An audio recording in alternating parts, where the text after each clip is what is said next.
Hi అండి, అందరికీ నమస్తే. నేను మీ Harsha. Welcome to my channel Hanshanishka stocks. ఈరోజు వీడియోలో ఎగ్స్తో డిఫరెంట్గా ఎగ్ ఫ్రై చేసుకుందామా. బాయిల్డ్ ఎగ్స్ అంటే ఇష్టం లేని వారు ఉంటారు కదా, అలాంటి వారికి ఒకసారి నేను చెప్పిన విధంగా చేసి పెట్టండి, చాలా ఇష్టంగా తింటారు. నన్ను నమ్మండి. ఇక వీడియోలోకి వెళ్దామా. వీడియోలోకి వెళ్ళే ముందు నా ఛానల్ సబ్స్క్రైబ్ చేసుకోండి, పక్కన ఉన్న బెల్ ఐకాన్ అయితే క్లిక్ చేయండి. ఇలా చేయడం వల్ల అయితే నేను పెట్టే వీడియోస్ అయితే మీకు నోటిఫికేషన్ వస్తుంది. ఇక్కడ నేను 5 ఎగ్స్ తీసుకున్నాను. ఎగ్స్ని బాయిల్ చేసి పైన ఉన్న పెంకుని అయితే తీసుకోవాలి. ఎగ్స్ని ఇలా మధ్యలోకి ఒక ఘాటు పెట్టేసుకొని ఎల్లోని సపరేట్ చేసి ఇలా చిన్న చిన్న ముక్కలుగా అయితే కట్ చేసుకోవాలి. ఇక్కడ అన్నీ అలాగే చేసుకోవాలి.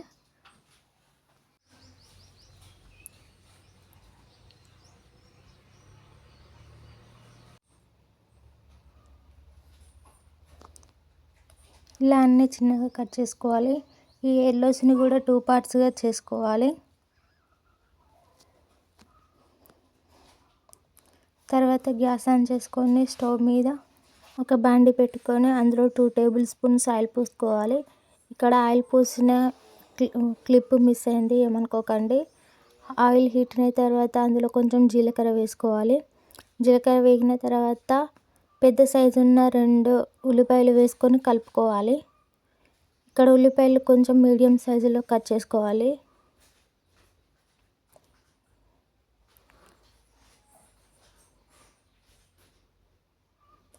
కొంచెం ఉప్పు వేసుకుంటే త్వరగా మగ్గిపోతాయి, అందుకే వేస్తున్నా.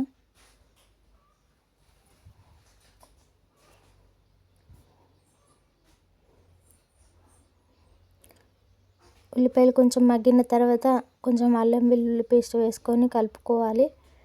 ఉల్లిపాయలు బాగా మగ్గకూడదు, ఇలాగ కొంచెం మగ్గితే చాలు. ఎందుకంటే తినేటప్పుడు అక్కడక్కడ ఉల్లిపాయ తగులుతుంటే బాగుంటుంది.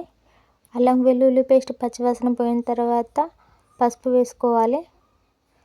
పసుపు వేసుకున్న తర్వాత మనం కట్ చేసి పెట్టుకున్న ఎగ్స్ని అయితే వేసుకోవాలి. ఎగ్స్ని ఇలా ఎల్లో ఉన్న వాటిని పక్కన పెట్టుకొని పైన వైట్ అయితే వేసుకోవాలి.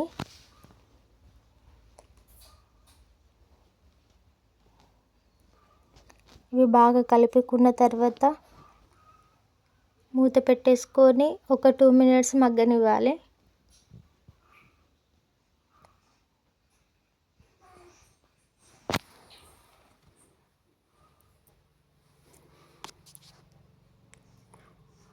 టూ మినిట్స్ తర్వాత మూత తీసుకొని కలుపుకోవాలి. చూసారుగా ఎలా వేగిపోయాయో.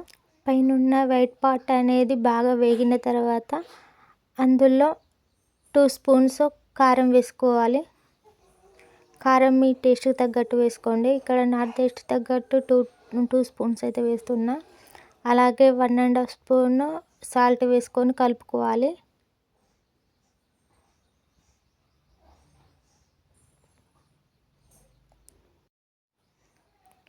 మనం కట్ చేసి పక్కన పెట్టుకున్న ఎల్లోని అయితే వేసుకోవాలి. ఎల్లోని వేసుకొని బాగా నెమ్మదిగా కలుపుకోవాలి. వాటిని చెదరగొట్టకుండా నెమ్మదిగా కలుపుకోవాలి. మూత తీసుకొని ఒక 2 నిమిషాలు మగ్గనివ్వాలి. మళ్ళీ 2 నిమిషాల తర్వాత మళ్ళీ కలుపుకోవాలి. చూసారుగా ఎలా మగ్గిపోయిందో. ఇలా ఆయిల్ కొంచెం పైకి తేలి నురగలాగా వస్తున్న టైంలో కొత్తిమీర వేసుకొని స్టవ్ ఆఫ్ చేసుకోవడమే. చూసారుగా ఎలా ఉందో ఎగ్ ఫ్రై. ఇష్టం లేని వారికి కూడా ఇలా చేసి పెట్టండి, చాలా ఇష్టంగా తింటారు. అలాగే వంట రాని వాళ్ళు, బ్యాచిలర్స్ కూడా చేసుకోగలిగేంత ఈజీగా ఉంటుంది. ఈ రెసిపీ కనుక మీకు నచ్చినట్లయితే కామెంట్ చేయండి, లైక్ చేయండి, షేర్ చేయండి. అలాగే నా ఛానల్ని అయితే సబ్స్క్రైబ్ చేసుకోండి. Thanks for watching.